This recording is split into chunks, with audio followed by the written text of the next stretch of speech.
Sir ମୋ ନାଁ ହେଲା ବଜରଙ୍ଗଲାଲ ଅଗ୍ରୱାଲ। କୁସୁମପୁରୀ ଭଟଲି ଶ୍ୟାମ ମନ୍ଦିର ପ୍ରତିଷ୍ଠାତା ମାଧବ ପ୍ରସାଦଙ୍କର ହଉଛି ମୋ ନାତି।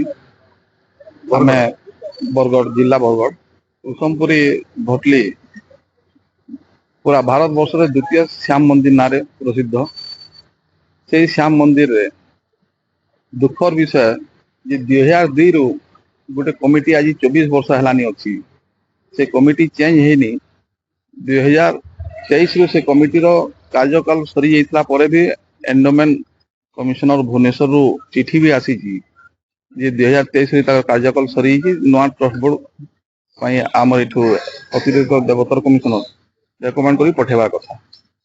ଆମେ ତାଙ୍କ ପାଖକୁ ଅଭିଯୋଗ କରି ଆସିଲୁ, ଆଜ୍ଞା ସେ ନୂଆ ଟ୍ରଷ୍ଟ ବୋର୍ଡ ହେଇନି କି ଆମର ସେ ମନ୍ଦିରରେ ଯୋଉ ହୁଣ୍ଡି ଗୁଡାକ ଅଛି ସେ ହୁଣ୍ଡି ଗୁଡାକ କୌଣସିଟା ବି ଲକ୍ ଆଣ୍ଡ କିରେ ନାହିଁ।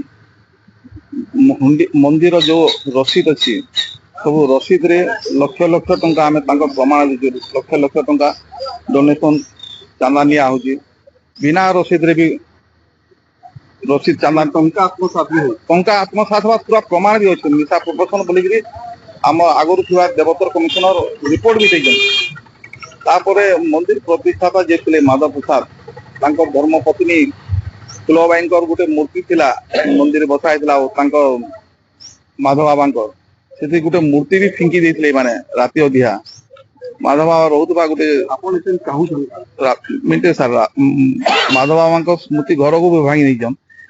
ଆଉ ଗୋଟେ ଭାରତ ବର୍ଷରେ କୌଣସି ବି ଗୋଟେ ହିନ୍ଦୁ ମନ୍ଦିରରେ ସୁଇମିଂ ପୁଲ ନଥିବ ସାର୍। ଆପଣ ମାନେ ଚାଲୁନ ଦେଖିବେ ଯେ ସେଠି ଗୋଟେ ସୁଇମିଂ ପୁଲ ଅଛି, ଗୋଟେ ପୁଲ ପାର୍ଟି ବି ଚାଲୁଛି ସେଠି ମନ୍ଦିରରେ। ବୋଲେ ଧର୍ମର ସବୁ କିସ୍ମ ଯାହା ଅଛି ତାର ଐତିହ୍ୟ ପରମ୍ପରା ଜଳାଞ୍ଜଳି ଦେଇକରି ସେଟା ଗୋଟେ ଯାହା ବ୍ୟବସାୟୀକରଣରେ ପରିଣତ ହେଇଯାଇଛି।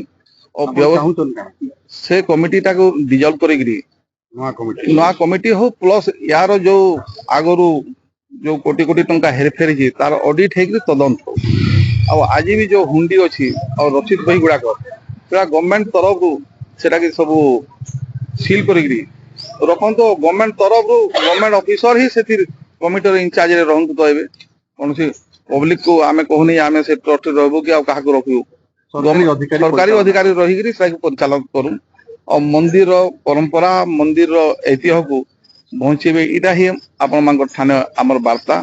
ଆଉ ଗୋଟେ ଯୋଉ ବର୍ତ୍ତମାନ ଆମ ଭାରତର ବିଶ୍ୱବିଖ୍ୟାତ ରାମ ମନ୍ଦିର ଯେ ଏତେ ପ୍ରଶାସନ ଥାଇକିରି ସେଠି ବି କୋଟି କୋଟି ଟଙ୍କା ଚୋରି ହେଲା ବୋଲି ଆମେ ମିଡିଆରେ ଯୋଉ ଦେଖୁଛୁ। ଯଦି ରାମ ମନ୍ଦିରରେ ଏତେ ଆଉ ଏଇ କମିଟି ଶ୍ୟାମ ମନ୍ଦିରରେ କେତେ ସେଟା ଯଦି ତଥ୍ୟ ବାହାର କଲେ ସାର୍ ରାମ ମନ୍ଦିର ଠୁ ବି ଆଉ ବେଶୀ ଘୋଟାଲା ଏଠି ବାହାରିବ ଶ୍ୟାମ ମନ୍ଦିରରେ। ସେଟାକୁ ଆମ ମିଡିଆ ତରଫରୁ ନିବେଦନ ଆମ ସବୁ ସରକାରୀ ଅଧିକାରୀ ସମସ୍ତଙ୍କୁ ଯେ ସେ ଟାଇପର ଏଠି ବି ଗୋଟେ ତଦନ୍ତ ହଉ ଆଉ ସେ ତଦନ୍ତ କରିକି ସରକାର ପରିଚାଳନା ଦାୟିତ୍ୱ ନେଇକରି ଯୋଉମାନେ ଦୋଷୀ କରିଛନ୍ତି ସେ ଦୋଷୀକୁ ଦଣ୍ଡ ମିଳୁ।